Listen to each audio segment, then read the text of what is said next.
دو فضیلت ہیں اور تیجی بڑی فضیلت جڑی ہے او نسبت اے ہے کہ اللہ رب العزت نے آپ نو جنتی عورتاں دا سردار بنا چھوڑیا.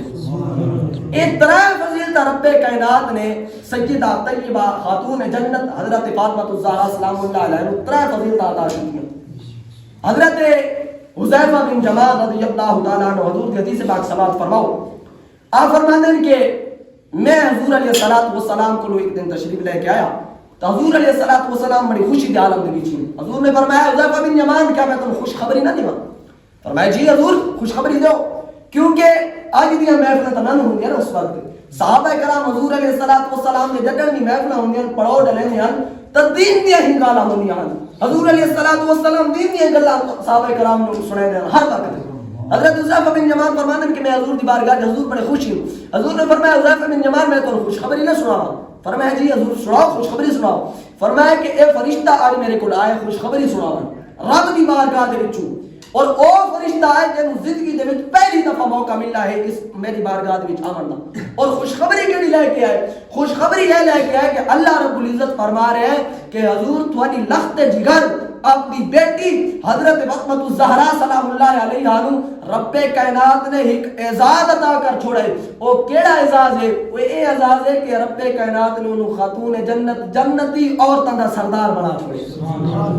جنتی عورتاں دا سردار بنا چھوڑے. ہن جانو کہ حذیفہ بن یمان کون؟ حضرت حذیفہ بن یمان رضی اللہ عنہ آپ چھوٹے بچے ہیں. غالباً آپ کی عمر چھوٹی ہے 5 سال عمر ہے یا غالباً 7 سال عمر ہے. آپ فرماتے ہیں کہ میں گھروں چل کے تے حضور علیہ السلام دے پیچھے نماز پڑھن واسطے آنا بھی. ایک دن میری والدہ محترمہ نے میں تو پوچھا ہے کہ اے حذیفہ بن یمان تسی کتے ویندے ہو گھر تو نکل کے چھوٹے ہی وے؟ تو حضرت حذیفہ بن یمان فرماتے ہیں کہ میں اما حضور نوں دسیا کہ اما جی میں حضور علیہ السلام دی بارگاہ دے وچ ویندا آپ دے پیچھے نماز ادا کرنا یعنی آپ جماعت کرن دے آپ دے پیچھے نماز ادا کرنا. فرمایا تو کیوں ویندا حضور دے پیچھے نماز ادا کرن؟ فرمایا اما حضور میں حضور دے پیچھے نماز ادا کرن اس وجہ ویندا اپنی مغفرت واسطے اپنی گناہاں دی بخشش واسطے حضور دے پیچھے نماز ادا کرن ویندا. تے آپ دی اما حضور نے فرمایا حذیفہ بن یمان چلو آج ہی ویندے پے تو آج ایک پیغام گھن کے ونجو. آج میرا ایک پیغام حضور کن گھن کے ونجو. جس طرح تسی اپنے گناہاں دی بخشش حضور کو منگدے ہو آج میں بھی گناہاں دی بخشش حضور نو عرض کر دی ہے کہ میری اما حضور آ دی اسمو گناہگار ہے سادی بھی گناہاں دی بخشش دی دعا کر دی ہے. حضرت حذیفہ بن یمان فرماتے ہیں کہ میں چلا حضور علیہ السلام دی بارگاہ پہنچ گیا نماز ادا کی تھی.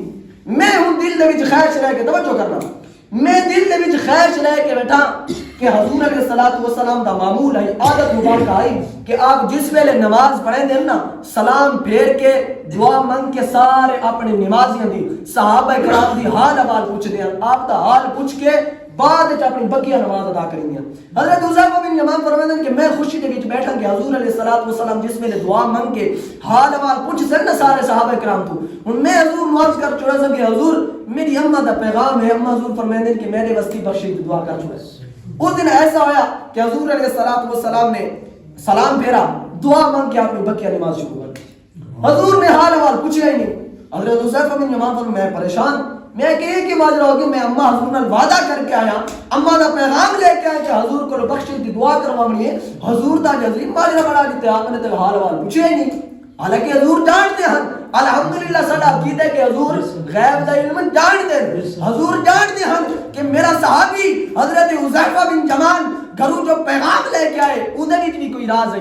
حضور نے جڑا پیچھے حال نہیں پوچھا نا اودے وچ